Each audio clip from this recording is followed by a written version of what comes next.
तो कल मैं सड़क पे था, इसका मतलब ये नहीं कि मैं सड़क पे गन्ने का जूस बेचता हूँ, मतलब मैं सड़क बस चल रहा था। तो मैंने देखा 2 गाड़ी वाली गाड़ी के अंदर बैठ के लड़ाई कर रहे थे, जिसमें से एक के पास वैगनआर और दूसरे के पास अल्टो 800 थी। पहले तो वैगनआर वालों को गुस्सा आना नहीं चाहिए, और दूसरा वो अल्टो इतनी पुरानी कि गांधी जी ने 2 थप्पड़ के बाद क्या किए वो सिर्फ वही जानती है। फिर वही कि तुम आगे जाओ, तुम पीछे हटो, जबकि इतनी जगह थी कि दोनों लोग निकल सकते थे बड़े आराम से, लेकिन फिर वही उनको लगता है पीछे 4 बुफर लगाने से वैगनआर बड़ी बन जाती है। Emotional damage। जहाँ झगड़ा हो रहा था उसके बगल ही एक आदमी की खीरे की दुकान थी, जिसका नारा दिख रहा था पॉइंट टू बी नोटेड,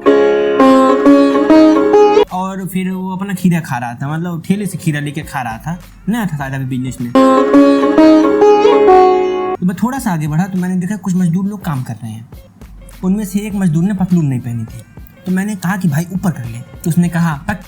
वो अज्ञानी आदमी ये नहीं जान रहा था कि उसका पिछवाड़ा दिख रहा है। तो मैंने कह दिया भाई ये पिछवाड़ा दिख रहा है। तो मेरी 300 मीटर की स्प्रिंटिंग पूरी हो गई। उसने तो ऐसे पत्थर फेंका, मैंने कैच कर लिया, मतलब होता है, मैं कर लेता हूँ। कोई सेंस है इस बात की? इस सदमे से निकल के मैं आगे बढ़ ही रहा था कि मैंने 2 प्रेमियों का जोड़ा अपनी तरफ आते हुए देखा, और मैंने भी कह दिया भाड़ में जाए, पर शायद लॉन्डे ने मेरी बात सुन ली थी।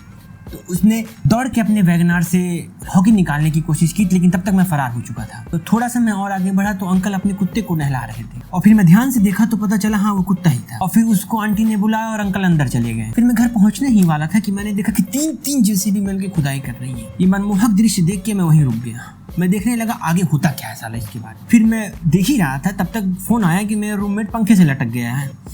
निराशा हाथ लगी, मतलब खत्म ही होने वाला था, लेकिन मुझको सब छोड़ के आना पड़ा।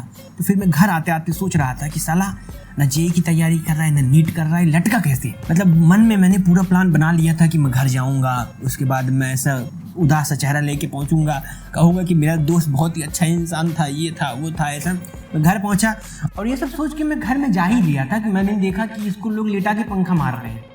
फिर पता चला कि चलते पंखे के ऊपर चढ़ कंडेंसर बदल रहा था।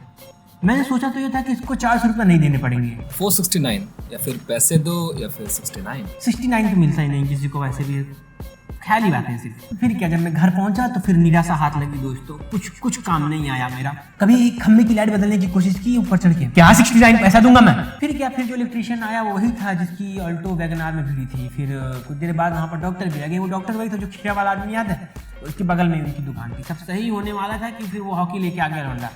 फिर पता चला वो वैगनआर उसके बाप की थी जो भिड़ा था वहाँ पर।